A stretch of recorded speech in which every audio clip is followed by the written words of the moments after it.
बड़ी अजीब सी स्थिति है। इतने दिनों से युद्ध चल रहा है, 2 हफ्ते के बाद बातचीत फिर आज हुई थी, लेकिन 3 घंटे की बातचीत अब खत्म हो चुकी है। रिपोर्ट सारे इस्तांबुल में ये बातचीत चल रही थी दोनों पक्षों के बीच। क्या निकलेगा, बहुत ज्यादा गुंजाइश इसकी लग नहीं रही है। इस्तांबुल में दोनों देशों के बीच जो ये बातचीत हुई है, यूक्रेन की सबसे बड़ी जरूरत यह है इस समय कि किसी तरीके से युद्ध विराम हो और वास्तविक युद्ध विराम ऐसा हो जो जमीन पर शांति रहे, गोलाबारी न हो, क्योंकि रूस की तरफ से कई गलियारों में समय समय पर युद्ध विराम जरूर किया गया, लेकिन ये युद्ध विराम ऐसा नहीं था जो वाकई इस युद्ध के दौरान शांति की उम्मीद ला सकता था, वो लोगों के लिए निकलने के लिए था। आज की परिस्थिति यह है कि इस्तांबुल में दोनों देशों के बीच ये 3 घंटे की बातचीत खत्म हुई है, लेकिन क्या उम्मीद इससे की जाए? गौरव सावंत और जानकारी के साथ हमारे साथ जुड़ रहे हैं। गौरव, कुछ निकल कर आ पाया 3 घंटे की इस बातचीत में? अभी इसकी डिटेल्स ना यूक्रेन की तरफ से सामने आई है और ना ही रूस की तरफ से, ना ही टर्की ने कुछ कहा है, लेकिन उम्मीद है कि ह्यूमैनिटेरियन कॉरिडोर्स पर बातचीत आगे बढ़ेगी और ह्यूमैनिटेरियन कॉरिडोर्स बनते रहेंगे। यूक्रेन का सबसे बड़ा आरोप यह है रशिया पर कि ह्यूमैनिटेरियन कॉरिडोर यानी लोगों के सुरक्षित निकलने का जो रास्ता है या खाना रसद सामग्री पहुंचाने का प्रभावित इलाकों में जो रास्ता बनता भी है, उस पर भी रूस की गोलीबारी और बमबारी हो जाती है। तो ये एक बहुत बड़ी चिंता की बात रही है। ह्यूमैनिटेरियन कॉरिडोर पर क्या बात और आगे बढ़ेगी, इसकी एक उम्मीद है। दूसरी बात जो बहुत महत्वपूर्ण है वो ये है कि रूस का पर आरोप यूक्रेन लगा रहा है कि वो अस्पतालों को भी निशाना बना रहा है। जैसे मारियोपोल में वृद्धों के रहने की जगह है, उसको निशाना बनाया जा रहा है, तो वहां पर उन एरियाज को छोड़ दिया जाए। लेकिन रूस पलटवार करते हुए ये कहता है कि मारियोपोल में जिस अस्पताल को निशाना बनाया गया वो इसलिए क्योंकि वहां पर लड़ाके रह रहे थे, मिलिशिया के लोग वहां रह रहे थे। तो इन आरोप प्रत्यारोपों पर एक एजेंडा के तहत बातचीत हो रही है और उम्मीद यही कि टर्की की मध्यस्थता से कुछ रास्ता ह्यूमैनिटेरियन कॉरिडोर पर आगे बनेगा। लेकिन जो बातचीत, जो प्रयास यूक्रेन का है, श्वेता, जिस तरह से यूक्रेन लगातार ये चाहता है कि युद्ध विराम हो जाए, उस पर बात आगे बढ़ने की कम उम्मीद है, क्योंकि जैसा अब्रामोविच की चिट्ठी या उसके बयान से भी बात सामने आई कि रूस के राष्ट्रपति की मंशा साफ है, अब वो यहां तख्ता पलट ही चाहते हैं अगले कुछ हफ्तों या महीनों में। पर अगर शर्तें ही रख दी जाएंगी दोबारा, और उन शर्तों को अगर पहले ही रखा था जब जेलेंस्की ने, हर बार किस तरीके से उन्हें सुनना पड़ा वो तो सब स्पष्ट था। आज जरूरत यूक्रेन की है कि उसे युद्ध विराम चाहिए, क्या उन शर्तों की आवश्यकता आज रह गई है?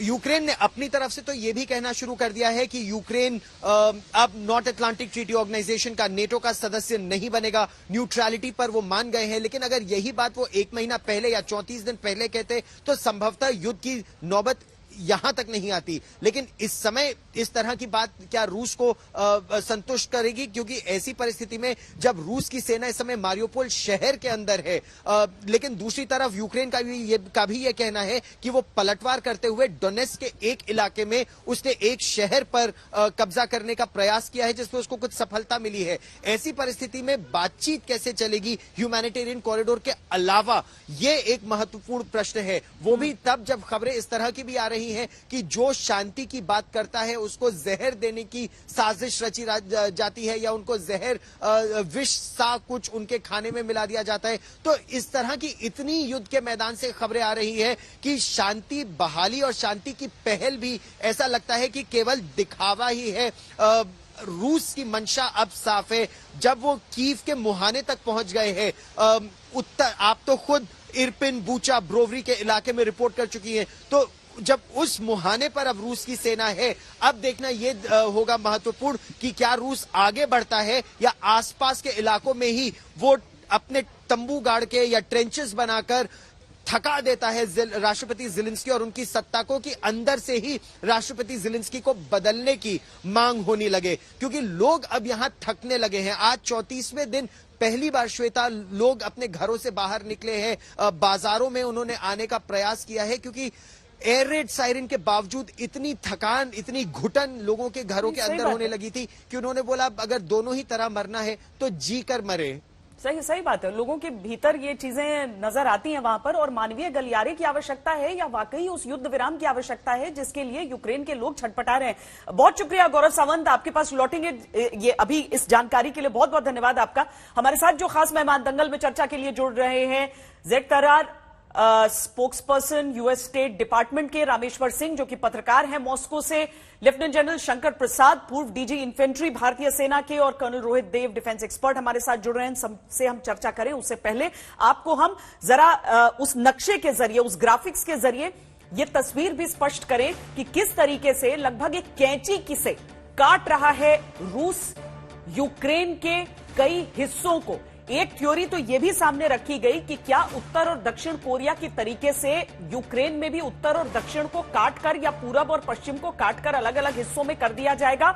लाल हिस्सा जितना आप देख रहे हैं वो सब रूस के नियंत्रण का है, और उससे कहीं आगे रूस का नियंत्रण पहुंच चुका है। यूक्रेन की तरफ से जो पलटवार हो रहा है वो लोकलाइज्ड है, वो स्थानीय पॉकेट्स में हो रहा है। कीव के डिफेंस के लिए कोशिशें की जा रही हैं, और इसीलिए जब आप बेलारूस की सीमा से कीव की दूरी को देख लेते हैं तो वहां तक आपको लाल रंग नजर जरूर आता है, लेकिन कीव पर कब्जा नहीं हुआ है। रूस की जो मंशा है वो क्या है, ये शायद कोई भी इस समय शब्दशः रखने की स्थिति में नहीं है। ये जरूर कहा जाता है कि हां 3 दिनों में कब्जा पूरा करना चाहते थे, लेकिन अभी देखिए 1 महीने से ऊपर होकर दूसरे महीने की शुरुआत हो गई है। पुतिन ऐसा नहीं कर पाए हैं, लेकिन पुतिन के दिमाग में क्या चल रहा है, पुतिन ने क्या सोचा था, क्या उनकी रणनीति रही है, यह अभी स्पष्ट कोई नहीं कह सकता। ये दोनों तरफ से जो कही जा रही है बातें वो अपनी अपनी बात है। हां, यूक्रेन को नाजी फ्री और यूक्रेन को डीमिलिटराइज करना पुतिन की प्राथमिकता रही थी। अजोव बटालियन अभी भी सक्रिय है, अभी तक कुछ वैसा हासिल नहीं हुआ है, लेकिन हां उस पूरे क्षेत्र में रूस का दबदबा जरूर हो गया। यूक्रेन की नेटो ख्वाहिश पर लगाम लगाने की कोशिश थी कि नेटो में न जाए। जेलेंस्की ने इस तरह की चीजें कह दी हैं, हालांकि उसके साथ ही वो कुछ शर्तें भी रख देते हैं, उसके साथ ही वो कई और दावे भी कर देते हैं, और इसीलिए पुतिन का गुस्सा एक तरीके से शांत हो नहीं रहा है। पूर्वी यूक्रेन में दबदबा हासिल हो, यह भी रूस की तरफ से कोशिश थी, और वो लगभग पूरा हो चुका है। बड़ी चेतावनी क्या है इस जंग के बीच? जेलेंस्की की मांग है कि तुरंत युद्ध खत्म कर दें पुतिन, और पुतिन का जवाब एक नोट की शक्ल में, जो अब्रामोविच का जो मामला हम आपको बता रहे हैं उसके जरिए यह आ जाता है कि मैं बर्बाद कर दूंगा, I will thrash them, tell them. Zelensky की मांग की यूक्रेन से सेना हटा दे रूस, और पुतिन का जवाब है कि बर्बाद करूंगा। पुतिन अपनी बात पर हमेशा से कायम रहे। जेलेंस्की की तरफ से अलग अलग बातें होती रही हैं। जाहिर है रूस आक्रांता है और आक्रमण झेल रहा है यूक्रेन। जेलेंस्की की मांग है कि बिना शर्त जंग खत्म करें। पुतिन ने कहा कि ऐसी शर्त भी मंजूर नहीं होगी, शर्त लाद नहीं सकता है यूक्रेन। तो जंग के बीच ये बड़ी चेतावनियां हैं, लेकिन इन सब से निकलकर क्या सामने आएगा?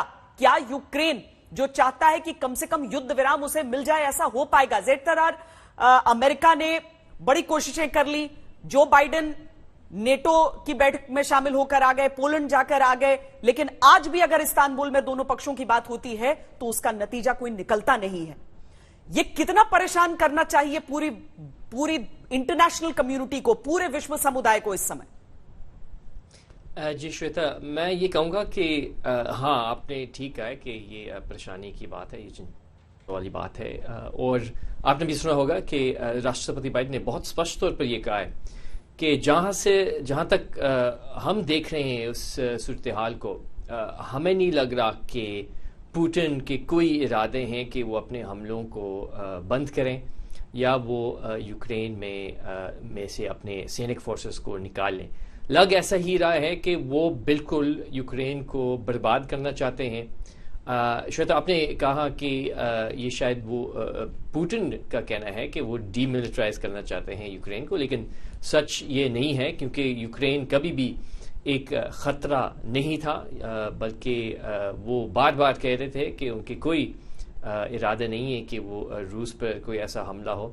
उसके बावजूद पुतिन ने ऐसा फैसला लिया कि उन्होंने अपने सैनिक फोर्सेस को बिलावजह एक नाजायज़ जंग को शुरू किया, और अब उसके नतीजे हम देख ही रहे हैं। अस्पताल पर को निशाना बना रहे हैं, बेशुमार लोग यूक्रेन से बाहर भाग रहे हैं इस वक्त। और राष्ट्रपति बाइडेन का अब ये सोच है कि हमारे पास 3 प्रायोरिटीज़ हैं इस वक्त, और उनका यूरोप में दौरा के जो प्रायोरिटीज़ हैं वो यही थे। एक तो ये है कि जो हम यूक्रेन को सपोर्ट दे सकते हैं वो दे रहे हैं। 2 बिलियन का हमने उनको हथियार सपोर्ट दी है, 1 बिलियन का ह्यूमैनिटेरियन सपोर्ट दी है हमने, वो जारी रहेगा। रूस को हमने नुकसान पहुंचाना है, तभी तो हम आर्थिक प्रतिबंध लगा रहे हैं। उनको ये पैगाम भेजना चाहते हैं हम कि ये बिल्कुल नाजायज़ है, ये बिल्कुल बर्दाश्त नहीं किया जाएगा पूरी विश्व में कि आप किसी पड़ोसी देश पर बिलावजह हमला कर रहे हैं। और जो तीसरी बात है वो ये है कि हमने इस मसले का हल ढूंढना है, और अगर वो हम ढूंढ सकते हैं तो ढूंढेंगे बिल्कुल। हालांकि वो निकल नहीं रहा है ना कोई। रामेश्वर जी, ये समझाइए कि अब्रामोविच का जो पूरा प्रसंग, पूरा जो सामने आया है, पूरा मामला जिस तरीके से सामने आया है, उसमें एक तरफ हम पुतिन के उस नोट को भी हम समझते हैं जिसमें वो कहते हैं कि आई विल थ्रैश देम, जाकर ये कम्युनिकेट कर दिया जाए कि हम बर्बाद कर देंगे। लेकिन दूसरी तरफ हम वो जहर का प्रकरण भी देखते हैं जहां पर सवाल ये उठता है कि कौन शांति नहीं चाहता। हालांकि यूक्रेन की जो अथॉरिटीज हैं वो कह देते हैं कि नहीं नहीं ऐसी कोई चीज नहीं है और ये गलत समझा जा रहा है। इन सारी चीजों के बीच तो बहुत सारे सवाल उठ जाते हैं। श्वेता जी, इसको मैं नहीं बता सकता इसके बारे में, क्योंकि पुतिन ऐसी बातें नहीं कर सकते और न वो ऐसी बातें करते हैं।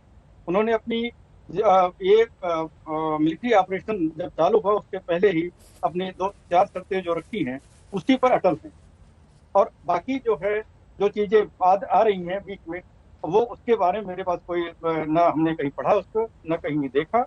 और जहां तक रही कि शांति वार्ता, जहां तक ट्रंप, जहां तक अमेरिका क्या कर रहा है, आप देख रहे हैं एक बार भी इन देशों ने ये नहीं कहा कि आप बैठे, बल्कि टर्की जो है इसके साथ आ रही, टर्की, इजराइल, ये लोग कह रहे हैं चलिए आप एक टेबल बैठिए और बात करें, उससे बातचीत से इसका समाधान निकालें। तो आप देखें ये लोग केवल जो नाटो एंड अमेरिका है, एक केवल सैंक्शन लगा करके कि डिस्ट्रॉय कर दो रशिया को, ये भी तो वार है, इकोनॉमिक वार तो कर रहे हैं। और यूक्रेन को हथियार देते जाओ, उनके पीठ को थपथपाते जाओ। तो ये कैसे मान सकते हैं, जेलेंस्की कैसे इसको मानेंगे? अब उनकी जिम्मेदारी है वो बैठे वो रशिया की शर्त माने, क्योंकि रशिया ने शर्त ये लगा के मिलिट्री ऑपरेशन चालू किया है, और बीच में कैसे रुक जाएगा? लेकिन एक बहुत अच्छी बात है कि इतने 4-5 राउंड जो हैं बातें हो रही हैं, और इस तरीके की बातें होनी चाहिए। मेरे ख्याल से इसमें कुछ आज नहीं कल ये बातचीत पर, एक टेबल पर ही इसका एक समाधान निकलेगा, क्योंकि अगर दोनों ओर से वार होती रही है, एक दिन एक तीसरा कोई पक्ष आएगा जो इस वार को ठीक करेगा। इसके लिए अमेरिका पूरा जिम्मेदार है। अमेरिका चाहता तो कल ये वार बंद हो जाती, लेकिन नहीं, एक तरफ हम हथियार देंगे और रशिया को बर्बाद कर देंगे।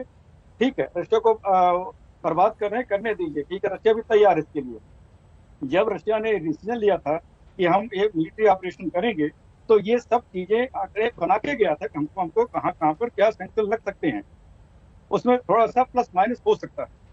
तो इसलिए रशिया के लोग इसके लिए तैयार हैं, और यूक्रेन को पूरा जो है एक डिमिलिटराइजेशन करके तो तभी मेरे ख्याल से ये जंग रुकेगी।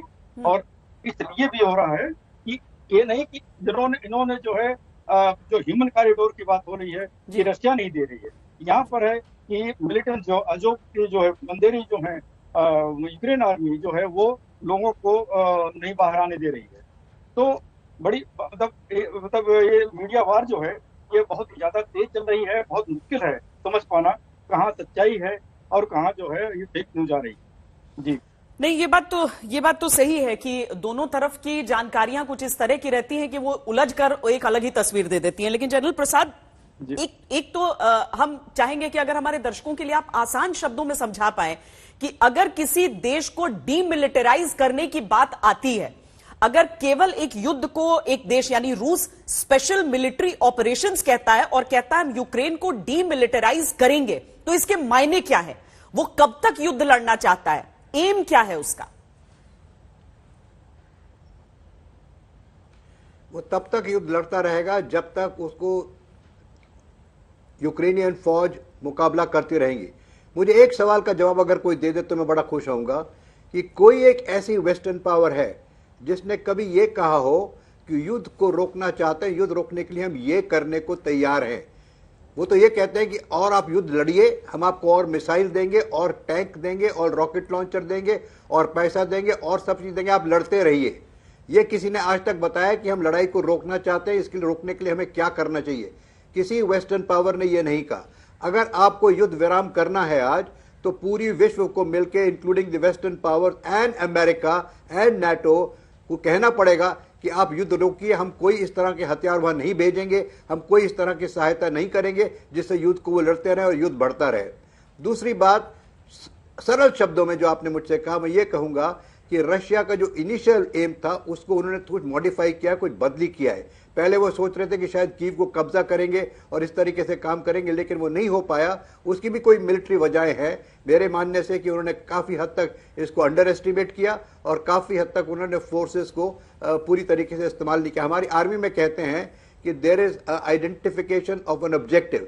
जब एक ऑब्जेक्टिव को आइडेंटिफाई कर लेते हैं तो उसको ये देखना पड़ता है, उसको कहते हैं ट्रुप्स टू टास्क। इस ऑब्जेक्टिव को पूरा करने के लिए कितने ट्रुप्स की जरूरत पड़ेगी, उसमें कुछ खामी हुई है। क्योंकि अगर ये सोच रहे थे कि एक बटालियन ग्रुप के संग इस तरह के इंडिपेंडेंट टारगेट्स को कब्जा कर लिया जाएगा तो वो हो नहीं सकता था। तो ये तो बात रही मिलिट्री की। लेकिन अब दूसरी बात जो है, जो युद्ध विराम की बात होती है, उसी पे हम ज्यादा जोर देना चाहते हैं। रशिया तब तक नहीं रुकेगा जब तक उसका प्राइमरी एम ये है कि वो उनको हथियार डालने से मजबूर कर दे। आज की तारीख में अगर आप कैपिटल में देखें तो वहां का पानी बिल्कुल बंद हो चुका है, वह बड़ी हाहाकार मच रही है, लोग परेशान हैं, यहां तक कि सुएज वाटर पी रहे हैं, इस तरह की खबरें आ रही हैं। मारियापोल में बुरा हाल है, आपने खुद बता दिया, ओडिशा में बुरा हाल है, खारसौन में बुरा हाल है। तो इससे क्या जाहिर होता है? पहली बात, जहां जहां अमेरिकन इंटरेस्ट हैं, जैसे ऑयल में, गैस में, जो लेबोरेटरीज चल रही हैं उसमें, जहां पर ये बैक्टीरिया की रिसर्च होती है, वहां पर जहां पर कि इनका वीट का ट्रेड है, जहां पर इनके मिनरल्स हैं, जब तक उन इलाकों पर कब्जा नहीं हो जाएगा तब तक ये नहीं मानने वाले। दूसरी बात, मिलिट्री इंस्टॉलेशन। मिलिट्री इंस्टॉलेशन वो जगह होती हैं जो हम मिलिट्री टर्मिनोलॉजी में कहते हैं vulnerable areas and vulnerable position, VAs and VPs. जब तक इनके आइडेंटिफाइड वीएज एंड वीपीज पर कब्जा नहीं हो जाएगा तब तक ये नहीं रोकेंगे लड़ाई को। जो बातचीत हो रही है टर्की में आज, मुझे नहीं लगता वो खास बड़ी बात निकलेगी। अगर यूक्रेन की तरह इसी तरह से बयान आते रहे, इसी तरह से शर्तें रखी गई जो उन्होंने आज रखी है और परसों रखते हैं, रोज रखते हैं, और वो टाइम टू टाइम अपना बयान बदलते चले जाते हैं। उनकी एक कंटिन्यूअस सोच तो है नहीं। He's got no serious plan as to how to de-escalate। वो तो रोज नई बात कर देते हैं, फिर उसके बाद कुछ और छेड़ कर देते हैं, फिर नई बात कर देते हैं। उसका वजह क्या है? उनको कोई उत्साह है, somebody instigating them from some other areas, from western power, कि आप लड़ते रहिए, हम अभी पोलैंड गए, हमने वहां हौसला अफजाई की है, हम टैंक भेज देंगे, हम जहाज दे देंगे, हम ये कर देंगे, वो कर देंगे, आप लड़ते रहिए। इससे क्या हो रहा है? इससे नुकसान हो रहा है यूक्रेन का। इससे वहां कितनी बर्बादी हो गई, कितने मिलियन लोग रेफ्यूजी बन गए, वहां लोग परेशान हो रहे हैं। इस समय world has to get together to stop this war, and the only way to stop it is to say the western powers must stand up and say we are giving no more weapons. हम कुछ नहीं देंगे, अब लड़ाई को बंद कीजिए। और वो जो है रशिया कहता है ठीक है आप हथियार देते रहिए, हमने उसको भी पूरा ब्लॉक नहीं किया, जब तक कि आप हथियार देते रहेंगे तब तक हम इनको ठोकते रहेंगे।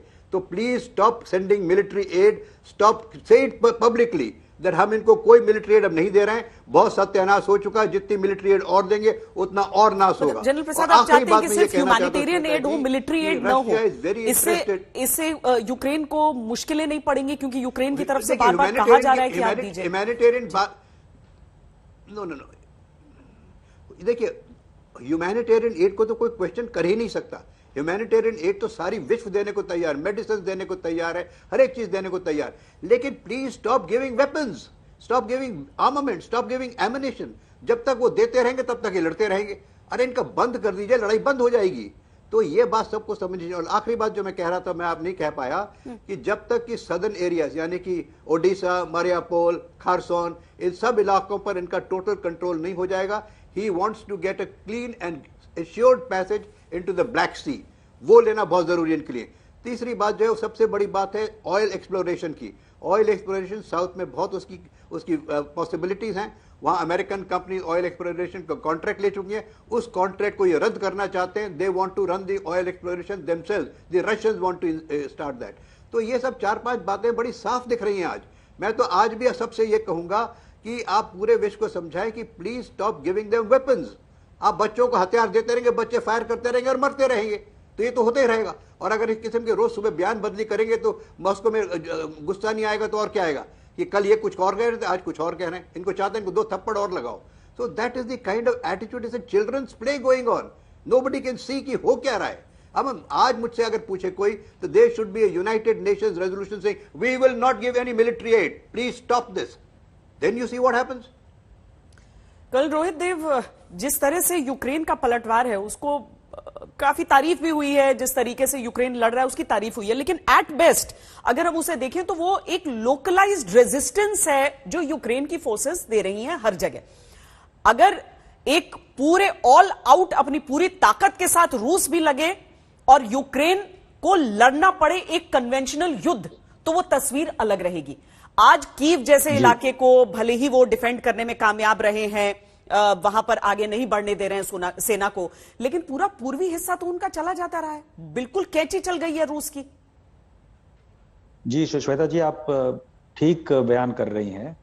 जहां तक स्थिति का मानना है, मैं समझता हूं कि 2-3 लेवल पर अभी लड़ाई चल रही है। मैक्रो लेवल पे जैसा कि जनरल साहब ने बताया कि रूस की नीति रही है कि किस तरह से खारसाव, मारिउपोल, लुहांस्क, डोनेट्स्क का एरिया जो है बेसिकली ईस्टर्न एरिया और साउथ ईस्टर्न एरिया, उस पे उनका कब्जा होना एक ऑब्जेक्टिव है। और मैंने पहले भी कहा था आज से 2-3 हफ्ते पहले कि जो कीव पे जो उनकी लड़ाई हो रही है वो क्योंकि एक पॉलिटिकल सेंटर ऑफ ग्रेविटी है, उस पे बेलारूस के रूट से उन्होंने एक शॉर्ट रूट से पहल की। और मैं नहीं समझता था कि कभी उनका एम है कीव पे लॉन्ग टर्म कंट्रोल करना। अगर आप रशियन डॉक्ट्रिन्स भी पढ़ें तो ये एक तरह से डाइवर्जन मान सकते हैं, बट क्योंकि वो सेंटर ऑफ ग्रेविटी के ऊपर था तो पूरे विश्व भर को लगा कि एक कोई बहुत बड़ी लड़ाई और जंग होने वाली है। दूसरी जो बात है वो है इंटरनेशनल सिक्योरिटी अरेंजमेंट, और ये पुतिन या यूक्रेन या यूएस की तरफ से आज की बात नहीं है, ये 1 साल से ऊपर हो चुका है। लास्ट जनवरी की बात है जबकि थोड़ी बहुत पहल हुई थी कि नाटो में कैसा प्रवेश देना है यूक्रेन को, और तब से जो जमावड़ा है रशियन फोर्सेस का वो रहा है। और ये किसी नतीजे पे जब पहुंचे हैं कि ये नहीं होगा तो पुतिन ने अपने तरफ से ये जो पहल की है, मिलिट्री पहल की है। तो मैं समझता हूं कि जो ये मुद्दा इंटरनेशनल सिक्योरिटी अरेंजमेंट का है, ये एक बोन ऑफ कंटेंशन है जिसपे कि कोई भी देश इन तीनों में से एक तरह से सहमत नहीं है, और खासतौर पे पुतिन तो बिल्कुल सहमत नहीं है, क्योंकि वो समझते हैं कि अगर यूक्रेन को इंटरनेशनल सिक्योरिटी अरेंजमेंट में किसी और ब्लॉक में जाने का मौका मिला और या यूक्रेन ने अपने देश की जो भूमि है उसको किसी और डिप्लॉयमेंट ऑफ फोर्सेज या वेपन सिस्टम्स या मिसाइल सिस्टम्स के लिए दिया, तो वो रशिया के लिए खतरा है। आप समझिए यूएस एक ट्रांस कॉन्टिनेंटल कंट्री है जिसमें पहुंचने के लिए मिसाइल्स आपने फायर करने पड़ेंगे थ्रू अंतरिक्ष, जबकि अगर आप ग्राउंड फोर्सेस को डिप्लॉय कर पाएंगे यूक्रेन के अंदर तो आप रशिया के नजदीक हैं। ये एक बहुत ही स्ट्रेटेजिक प्रॉब्लम है जिसका सोल्यूशन, जैसा कि जनरल साहब बोल रहे थे कि वेपन देने से और लड़ाई करने से नहीं है, ये एक बोलचाल से ही हो सकता है, बट वो बोलचाल की जो पीरियड है, जो 1 साल जो गवाया है वेस्टर्न फोर्सेस ने, वो वापस नहीं आएगा। दूसरा है जो अभी बातचीत चल रही है टर्की में, इसके अलावा ह्यूमैनिटेरियन क्राइसिस को अगर हम लोग देखें तो पुतिन की जो फोर्सेस हैं, मेरे हिसाब से जो मिलिट्री प्लानिंग इनकी है, ऑल आउट वॉर की तरफ वो देख ही नहीं रहे। और यही एक कारण है कि आपने अगर देखा हो 2-3 हफ्ते पहले जब काफी इंटरनेशनल मीडिया में था कि ह्यूमैनिटेरियन क्राइसिस हो रही है, तो पुतिन ने बोला कि आप एक कॉरिडोर लीजिए, हम थोड़ा युद्ध का विराम करते हैं, आप निकालिए। तो पुतिन कोलैटरल डैमेज नहीं होना देना चाहते, और मैं समझता हूं कि जो भी इनकी टारगेटिंग हो रही है वो काफी स्पष्ट टारगेटिंग हो रही है, काफी सुनिश्चित तरीके से इंटेलिजेंस गैदर करने के बाद टारगेट कर रहे हैं। क्योंकि अगर उनकी मंशा होती कि अपना फायर पावर दिखा के ट्रुप्स का डिप्लॉयमेंट और फोर्स एप्लीकेशन दिखा के काम करना था, मैं समझता हूं कि इनके 3-4 डिस्ट्रिक्ट और कीव तो आज से 10 दिन पहले ही गिर गए होते, तो वो चाह ही नहीं रहे। तो मैं समझता हूं जो इंटरनेशनल प्रेशर है, क्योंकि वो सिक्योरिटी काउंसिल के खुद एक परमानेंट मेंबर हैं, मैं समझता हूं कि वो बैलेंसिंग एक्ट कर रहे हैं इस हिसाब से कि स्पष्ट रूप से कभी ना लगे कि कोई कोलैटरल डैमेज की कोई प्रावधान नहीं रखा उनके फोर्सेज ने। तीसरा है जो टर्की में बात चल रही है उसमें स्पष्ट रूप से आया है उनके मिलन में कि जो handling of prisoners of war है, ये काफी उछाला है यूक्रेन ने। तो आप समझिए, क्योंकि जो छवि वॉर की होती है उसमें प्रोपेगेंडा एक बहुमूल्य अंश है, और दोनों ही देश करेंगे प्रोपेगेंडा, क्योंकि 90% जो मशीनरी है मीडिया की अभी वेस्ट के साथ है, तो बोलबाले में, टीवी चैनल में लगता है कि वॉर इस तरीके से हो रही है कि काफी लोग मारे जा रहे हैं, काफी लोग इनोसेंट हैं। यस, लोग इनोसेंट हैं, बट लड़ाई का माहौल है ना, तो लड़ाई के माहौल में डैमेज तो होगा ही होगा। किस तरह से रूसी फोर्सेस कोलैटरल डैमेज को रोक रहे हैं वो भी देखना जरूरी है। तो मैं नहीं बोल रहा किसी के पक्ष में कि रूस कैसे लड़ रहा है और वेस्ट को क्या करना चाहिए, बट मैं कह रहा हूं कि ये एक ऑल आउट वॉर अभी है नहीं, और ना ही मंशा लगती है। जहां से आपने जिक्र किया मिस्टर रोमन अब्रामोविच का कि उन्होंने क्या पत्र पढ़ा और पुतिन ने बोला कि मैं ध्वस्त कर दूंगा, ये सब चीजें ठीक है, मीडिया पे सुनने में अलग लगती हैं, बट एक रिस्पॉन्सिबल स्टेट होने के नाते खामियाजा भुगतना पड़ रहा है। इकोनॉमिक सैंक्शंस हैं, कितनी तैयारी है नहीं है वो वर्ल्ड देखेगा। आज देखिए यूरोपियन यूनियन ने क्या तेल लेने को मना कर दिया रशिया से? नहीं किया। जर्मनी और फ्रांस का स्टांस बिल्कुल सेम है जो यूएस का स्टांस है? नहीं है, क्योंकि तीनों खड़े होकर एक लैंग्वेज मिलिट्री बोल ही नहीं रहे। जब आपको लगा कि 1,000 मतलब 1 लाख ट्रूप्स आर डिप्लॉयड, आपने कितनी डिप्लॉयमेंट की वेस्ट से? 1 ब्रिगेड, 2 ब्रिगेड, और बाद में क्या हुआ? 2 हफ्ते पहले बोलना शुरू किया नेटो पे कुछ किया तो हम ये कर देंगे वो कर देंगे। नेटो में तो बाद में होगा, वो क्या मंशा है पुतिन की नेटो के टेरिटरी में कुछ करने की? नहीं है। तो आप जो सेंटर फोकल पॉइंट है यूक्रेन, उसके अराउंड आप वॉर को प्रोत्साहित कर रहे हैं, उसके बाद आप बयानबाजी कर रहे हैं कि नेटो में कुछ किया तो हम ये कर देंगे वो कर देंगे। आप तो जो मिलिट्री एम है उसको मेंटेन नहीं कर पा रहे, जो आपका स्ट्रेटेजिक एम है वो आपको समझ में नहीं आ रहा, और जो आपका पॉलिटिकल एम है वो आप खेल रहे हैं। आज एक बड़ा अच्छा आर्टिकल भी था जिसमें बहुत तीन लाइनों में इसे समअप कर दिया गया था कि यूएस ने धकेल तो दिया यूक्रेन को वॉर में, लेकिन उसे पता नहीं कि उसे बचाएं कैसे, रूस को पता नहीं कि कहां खत्म करें, और यूक्रेन को पता नहीं कि अब निकले कहां से। लेकिन जेड तरार ये बताइए कि जो जनरल प्रसाद कह रहे हैं, जो कर्नल रोहित देव कह रहे हैं, आपको लग रहा है कि वाकई हथियारों की सप्लाई रोकी जा सकती? कोई एक देश तो, और अमेरिका अगर वो अगवा बन रहा है तो एक देश तो बोले कि हमें शांति चाहिए, हम चाहते हैं अंत हो, मुकाबला ना हो, अंत हो। जी श्वेता, पहली बात तो ये कि मैं आपको सच बताऊं कि मैंने शायद 20 मिनट में इतना झूठ मैंने कभी नहीं सुना जो कि मैंने अभी सुना है। ये ऐसे जो टॉकिंग पॉइंट्स मैं सुन रहा हूं वो सीधा क्रेमलिन में लिखी गई है, और मैं मतलब शुरू कहां से करूं, इतना झूठ है। पहली बात तो ये है कि ये बिल्कुल कोलैटरल डैमेज वाली बात बिल्कुल गलत है। आपके नाजरीन जो है, आपके व्यूअर्स, वो खुद अपनी आंखों से देख रहे हैं, आप मेरी बात ना माने, आप खुद टीवी को ऑन करें और ये देखें कि गलत कौन है इसमें और ठीक कौन है। यूक्रेन जो है वो एक आजाद देश है और वो अपने सरहदों का उनका हक है। तो ये कोई नहीं कह सकता कि जी पुतिन का हक है कि उनका मूड ठीक नहीं है तो उन्होंने बिला वजह एक जंग को शुरू किया। वो अब हस्पताल तक वो मिसाइल भेज रहे हैं। तो ये जितना भी मैं झूठ सुन रहा हूं अभी, मैं मुश्किल से ही समझ पा रहा हूं कि ये टीवी पे आके लोग कैसे कह सकते हैं इन चीजों को। दूसरी बात यह है, जहां तक शांति है, जहां तक हमारी सपोर्ट है यूक्रेन को, यूक्रेन वो खुद सपोर्ट मांग रहे हैं, कोई उसको दुबा के नहीं कह रहा। ये एक आजाद देश है, ये आजाद लोग हैं, ये उनके अपने ही कौम है, उनका अपना ही देश है। वो यूक्रेनियन जबान बोलते हैं वहां पे, ठीक है, ये उनका अपने ही हिस्ट्री है। तो ये कोई खेल नहीं है, ये कोई क्रिकेट वाले मामले नहीं है, कौन ऊपर है कौन नीचे नहीं है, ठीक है। ये बीवे जो औरतें हैं, बच्चे हैं, वो मर रहे हैं यूक्रेन में पुतिन के हाथों से, ठीक है। तो जो हम सपोर्ट दे सकते हैं हम यूक्रेन को, वो हम देंगे, उस पर हमारा कोई रिग्रेट्स नहीं है। जहां तक शांति है, ये सब पुतिन के हाथों में है। उन्होंने बिला वजह इस जंग को शुरू किया, उनके ही हाथों में ऑफ बटन है, ऑफ स्विच है। हम चाहते हैं कि बिल्कुल शांति हो, तभी तो ज़ेलेंस्की बार बार कह रहा है कि हम तैयार हैं, हम बात करते हैं, आप अपने मिसाइल तो बंद करें। एक शहर यूक्रेन में उसके जितने भी बिल्डिंग्स हैं 90% बर्बाद हो चुके हैं। तो ये जो बातें सुन रहे हो, टोटल वॉर नहीं है। क्या चाहते हैं आप कि टोटल वॉर हो? अगर ये नहीं है तो और क्या होगा? तो मैं बिल्कुल आपके व्यूअर्स से ये कहूंगा कि मेरी बात बिल्कुल ना मानिएगा। आप प्लीज अपने टीवी को ऑन करें, खुद आप तस्वीर देख सकते हैं। एक देश, एक जो आजाद देश है, वो अपने पड़ोसी देश से बार बार हमला करती है।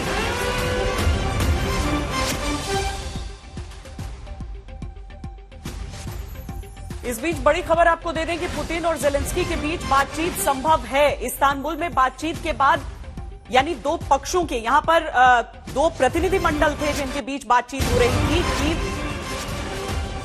अब जानकारी जो सामने आ रही है उसके हिसाब से पुतिन और जेलेंस्की के बीच मुलाकात हो सकती है। पुतिन और जेलेंस्की के बीच बातचीत संभव है।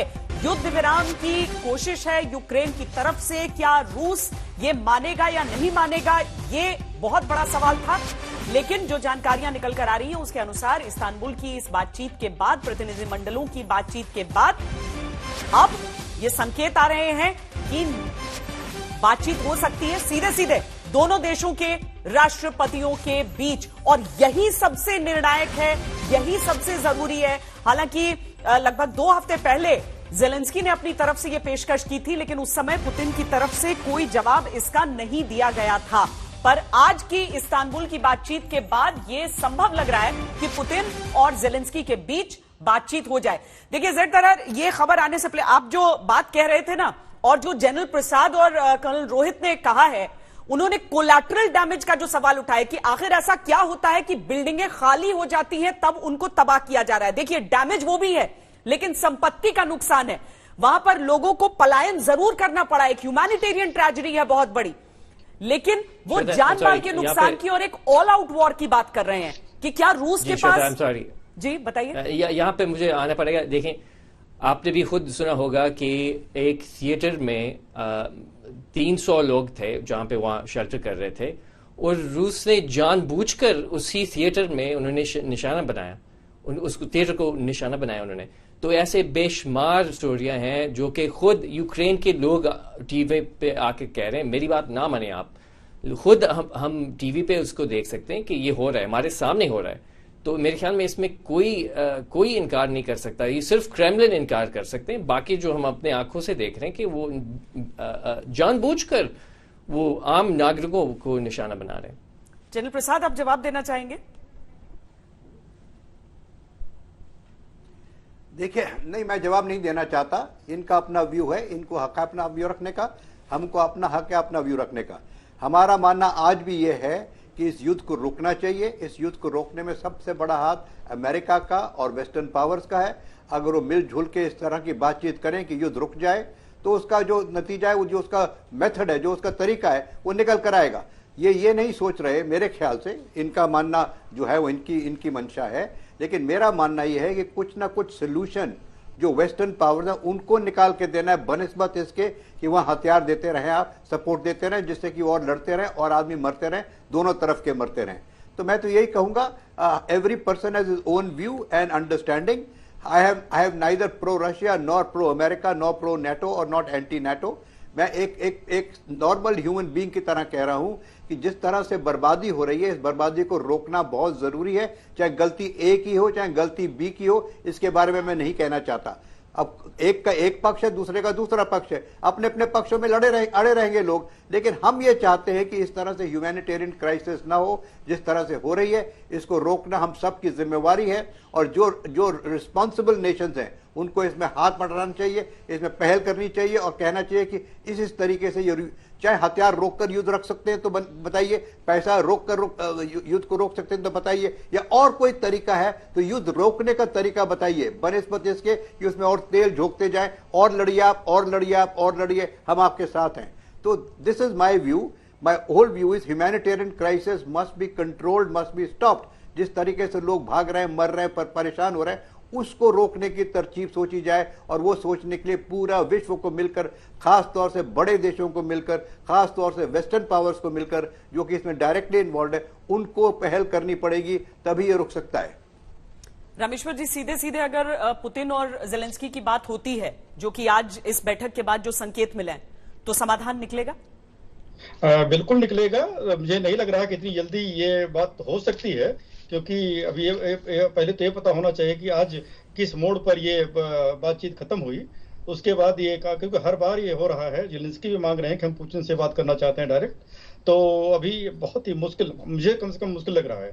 दूसरी चीज मैं जेट तरार जी को ये बताना चाहता हूँ, बिल्कुल सही है, यूक्रेन जो है एक इंडिपेंडेंट कंट्री है, लेकिन क्या इराक क्या इंडिपेंडेंट कंट्री नहीं थी? लीबिया यूरोपियन कंट्री नहीं थी। यूगोस्लाविया में क्या हुआ था, यूगोस्लाविया ने क्या किया था अमेरिका का या नाटो का, जो वहां पर एक तरफा जो है जो उन्होंने बर्बाद कर दिया पूरे यूगोस्लाविया को, और कितने लोग वहां मारे गए। तो ये सारी चीजें देखना चाहिए। किसी के ऊपर उंगली उठाने के पहले ये तक आपके ऊपर भी उंगली उठ सकती है। तो ये नहीं कि लोग भूल गए, ये बहुत दिन पुरानी बातें नहीं हैं, लोग इसको जानते हैं और जिस तरह से इसको जानना चाहिए इस चीजों को। ऑफ कोर्स हम नहीं चाहते कि वार हो, हम नहीं चाहते लोग मरे, लोग वहां पर जो है इतनी ज्यादा कैजुअलिटी हो। कोई भी एक भी इंसान मरता है बहुत ही दुख की बात है। तो इसलिए बिल्कुल हमारे जनरल साहब ने कहा कि ये केवल बातचीत से सोच सकता है। इस पर सबसे बड़ा रोल अमेरिका और यूरोप इसमें अदा कर सकता है। हथियार न दे करके या फाइनेंस न करके केवल बातचीत के लिए आह्वान करें। देखिए कुछ दिन में, 2 दिन में रुक जाएगी पूरी वार, लेकिन कभी एक बार तो कह के देखें। जी, मैं यही कहना चाहता था। कल रोहित देव, जो तस्वीरें वहां से आती हैं, जिस तरीके से शहर के शहर खंडहर में तब्दील हैं, जिस तरह से खाली हैं, वीरान हैं, लोग निकल चुके हैं, इंसानी जान की बात तो सिर्फ उनकी जान जाने से नहीं आती है, बल्कि उन लोगों को अगर अपना घर बार छोड़ना पड़ रहा है, अगर निकलना पड़ रहा है अपने देश को छोड़कर, तो उस पर भी आती है। आज मारियोपोल की जनता अगर तबाह दिखती है कि उनके पास बुनियादी चीजें नहीं है, खार्किव में अगर लोग इस बात को लेकर बेजार दिखते हैं कि वो सामान भी लेने जाएं तो वहां कोई धमाका हो सकता है। युद्ध भले ही किसी भी स्तर पर चल रहा हो, लेकिन उसका असर तो वही व्यक्ति महसूस कर रहा है जो सीधे तौर पर इस अहम की लड़ाई में जुटा ही नहीं है। जी, मैं समझता हूं कि जो व्यक्ति बात कर रहे थे इस तबाही की, मेरे हिसाब से उन्होंने हमारी बात समझी नहीं है। वो एक माइक्रो लेवल पे तबाही का व्याख्या कर रहे हैं। कोई नहीं कह रहा कि वहां तबाही नहीं हो रही, तबाही हो रही है। अगर मैं आपको बोलूं जो मिलिट्री पोटेंशियल रशियंस का है, अगर वो उसका जो पोटेंशियल डाल सकते हैं यूक्रेन के ऊपर, अगर 1/3 भी डालेंगे तो जो बर्बादी है वो काफी खौफनाक हो सकती है और थी, जो कि नहीं हुई। तो it's better to understand the potential of a super power like Russia first. दूसरा, ये युद्ध चल रहा है, मैं जनरल साहब का दोबारा दोहराई नहीं करूंगा, उन्होंने स्पष्ट कर दिया कि इसको रोकने के तरीके। मैं एक चीज पूछना चाहता हूं, युद्ध तो आपने भड़का दिया, यूक्रेन उसका खामियाजा भुगत रहा है, अभी डोर रशिया के हाथ में है। ऐसे नाजुक स्थिति में क्या यह बोलना उचित था कि हम सत्ता पलट देंगे पुतिन का? आप कौन होते हैं? अगर आप यह बोलते कि यस, यूएस बात करने के लिए तैयार है रशिया से यूक्रेन क्राइसिस पर, आज बोल के देखिए, कल तक सीज फायर का ऐलान टेम्पररी हो जाएगा। मैं आपको बोल रहा हूं, अगर अमेरिकी राष्ट्रपति में अगर वो ग्रैंड स्टैंडिंग और स्टेचर है ऑफ अ पीस मेकर, वो आज बोले खड़े होके वर्ल्ड स्टेज पर कि I am willing to speak to Putin tomorrow, आप देखिए कि ये कैसे चेंज होगा। क्योंकि पूरी जो ये मैक्रो जियोपॉलिटिक्स है, ये स्ट्रेटेजिक स्टेबिलिटी के ऊपर निर्धारित है, ये एक यूक्रेन के ऊपर निर्धारित नहीं है। एनर्जी सिक्योरिटी, मिनरल सिक्योरिटी सब उस दायरे में आते हैं, पर जो रीजनल स्टेबिलिटी है, जो स्ट्रेटेजिक स्टेबिलिटी है इस रीजन की, जो सेंट्रल एशियन रीजन है, ये बहुत जरूरी है। और इस पे क्योंकि सहमति नहीं है रूस और अमेरिका की, तो ये जो लड़ाई यूक्रेन में चल रही है वो चल रही है। क्योंकि 1 साल से आपने सिर्फ बयानबाजी की, आपने बोला नेटो में मिला देंगे, ईयू में कर देंगे, रशिया ने बोला अभी मैं कुछ करता हूं, आप कुछ करके दिखा दो मेरे को। तो ये एक उस हिसाब से एक बड़ी सिंपलिस्टिक स्थिति में आपको व्याख्या कर रहा हूं। आज अगर बोले बाइडेन कि मैं रशियन प्रेसिडेंट से मिलने को तैयार हूं, आप देखिए कैसे चेंज हो जाएगा पूरा सिनेरियो। तो आपको यह बोलने की जरूरत नहीं है, जो व्यक्ति बोल रहे थे कि दर्द को समझिए। मैं बता रहा हूं यस डैमेज है, पर मैं कह रहा हूं कि रशिया की जो क्षमता है उस हिसाब से डैमेज अभी भी नहीं हो रहा। यस, आप राइट हैं कि तबाही हो रही है, लोग मर रहे हैं, पलायन हो रहा है, लोग घर से बेबस होकर निकल रहे हैं, बंकरों में छुप रहे हैं, स्थिति बहुत नाजुक है, ह्यूमैनिटेरियन क्राइसिस है। कौन मना कर रहा है, कौन इनकार कर रहा है इससे? समय इतना ही, हमारे पास बहुत बहुत शुक्रिया आप सबका इस पूरी चर्चा में शामिल होने के लिए। तो जो मुख्य मुद्दा है और सबकी चाहत है वो ये कि शांति रहे। कोई भी किसी देश के पक्ष या विपक्ष में नहीं है, शांति के पक्ष में रहना जरूरी है।